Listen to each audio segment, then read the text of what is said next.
Olá pessoal, para quem não me conhece, eu sou o Ivaldo, sou contador, sócio da Valor do Brasil e depois de um longo e tenebroso inverno, né, estou trazendo novamente aqui alguns vídeos para vocês.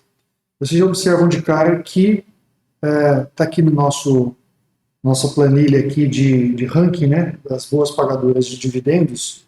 A gente faz um compilado aqui das 16 melhores boas pagadoras de dividendos e a Cyrela novamente ela está entre as campeãs. Venceu aqui por 7-2 o Banrisul, né?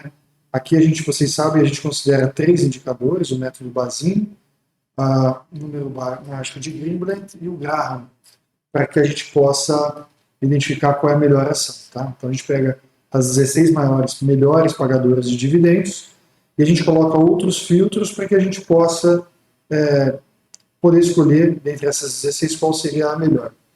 Bom, eu queria chamar a atenção de vocês aqui, nesse comparador que eu fiz, como, no caso, a Cyrela, ela ganhou do Banrisul, eu estou comparando aqui Banrisul com Cyrela, né, só para ter uma posição. Gostaria de chamar a atenção de vocês para alguns dados, né. Esse dividend yield aqui de 17, ele não é muito real, à medida que ele considera os últimos 12 meses, eu gosto de olhar sempre os últimos 4 anos, mas alguns números são impressionantes, né? No caso do preço sobre lucro, né, o PL, da Cyrela está em 2,86. Significa que o lucro dela permite que se compre ela pelo preço de hoje em apenas 2 anos, né, o que é extremamente baixo. Comparado com o segundo colocado, que é a Banrisul, são 5 anos. O PVP, no caso do Banrisul, ele é mais baixo, os bancos estão com preço baixo, né? Mas vejam que ela está muito perto do valor patrimonial dela. A gente sabe que, em termos de fluxo de caixa descontado, uma empresa como essa vale muito mais do que simplesmente os seus ativos, né? Então, o PVP dela está perto de 1, realmente mostra aí um preço atrativo, né? O que a gente observa quando a gente olha para a Cyrela, né? Então, aqui nos últimos 5 dias, uma queda muito brusca, né? Ela já vinha em queda de R$17, foi parar... Aqui teve um pequeno aumento, mas foi parar em 15,17. Então, ela teve, vocês observam que nas últimas 52 semanas já é a maior queda dela nessas 52 semanas. Né?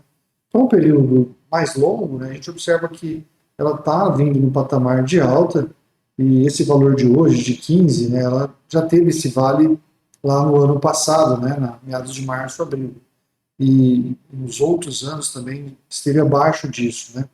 Então, não é o pior resultado da empresa dos últimos anos, né?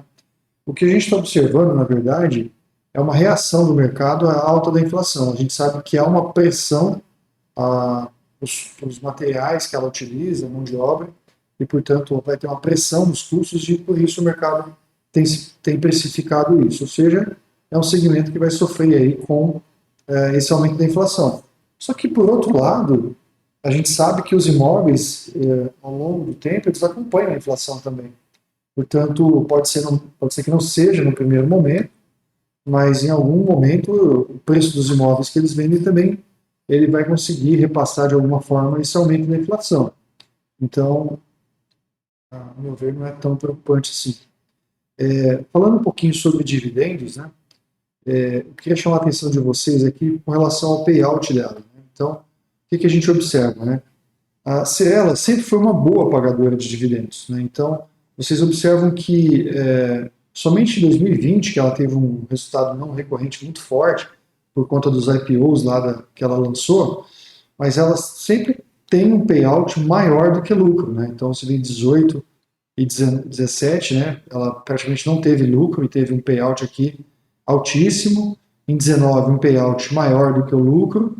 Aí em 20 entrou bastantes recursos e por conta daqueles IPOs, e aí ela teve um payout aí sim de 23%. Né? Mas o que a gente observa é que, inclusive, historicamente o lucro dela de 20 foi maior, só que foi o payout menor, perto aqui de 418 milhões de reais. Né? Então é uma empresa que ela tem uma característica de estar sempre pagando dividendos. Né? Olhando aqui para o histórico dos últimos 4 anos, que é o que eu gosto de olhar, né?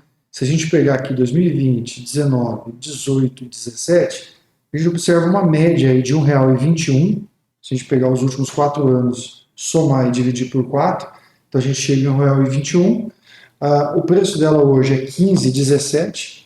Então a gente chega aí um potencial aí de pagamento com base nesse histórico dela de 7,96%, que eu considero um bom número, né? Eu queria chamar a atenção de vocês para essa reportagem desse site aqui, Seu Dinheiro. É uma reportagem que foi feita em setembro, né? Ela tem exatamente aí um mês, quando ela estava já entrando numa posição de queda, né? Mas eu gostaria de chamar a atenção de vocês para a gente dar uma olhadinha no título da reportagem e depois a gente vê um pouquinho o que a reportagem fala, né? Então, o que ela fala aqui? Olha, sem razões para ânimo com o setor imobiliário, o Credit Suisse rebaixou a recomendação da consultora que tem queda firme, né? Só que aí o próprio banco, né, o Credit Suisse, ele fala aqui que, se só encontrar, que a projeção do preço dela caiu, né, de R$ 32 para R$ 25. E aí eu te convido a fazer uma conta, né? Então o preço dela hoje está R$ 15,17, como nós vimos aqui, né? 15,17. E o Credit Suisse fala que o preço-alvo dela é 25. Ora, de 15 para 25, a gente tem um upside aí de 65%. Um potencial, né, de upside de 65%. E também, quando ele fala aqui o que dizem outros analistas, né, ele fala aqui que 10 entre 11 casas recomendam as compras e que um preço-alvo dela do mercado é de 31,50. Ora, 31,50 para um preço de 15,17, a gente está falando aqui de um upside de 107%, né?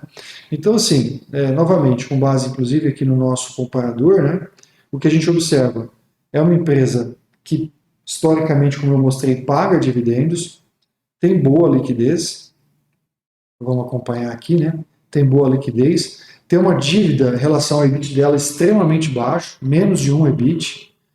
O EV/EBIT dela de 2,87 anos, ou seja, em 2 anos, ela se paga, quer dizer, fantástico, o ROIC de 21, taxa de crescimento de lucros de 36, o preço sobre lucro, como eu falei, na casa de 2, né? O PVP de 1,02 e o dividend yield, como eu falei, de potencial aí de 7,96%. Então, eu lamento, francamente, não ter mais recursos para comprar a Cyrela nessa queda, né? Eu ainda tenho as expectativas de que haverá um bom pagamento de dividendos no final do ano, caso a reforma tributária seja aprovada e a tributação de dividendos venha, então, portanto, a tendência é que as empresas antecipem os dividendos em 21, porque vai ser isento ainda, né? Então, eu sigo otimista com as ações da Cyrela, apesar das quedas. Então, tem aquele ditado, né? Compre ao som do canhão e venda ao som do violino, né? Então, eu creio que essa máxima se aplica aqui à Cyrela e, portanto, por hoje é isso. Eu gostaria de saber o que você acha dessa análise, o que você acha da Cyrela, se ela está no seu portfólio. Então, eu te convido a se inscrever aqui no canal, fazer seu comentário e aumentar essa rede, tá bom? Um abraço, tudo de bom.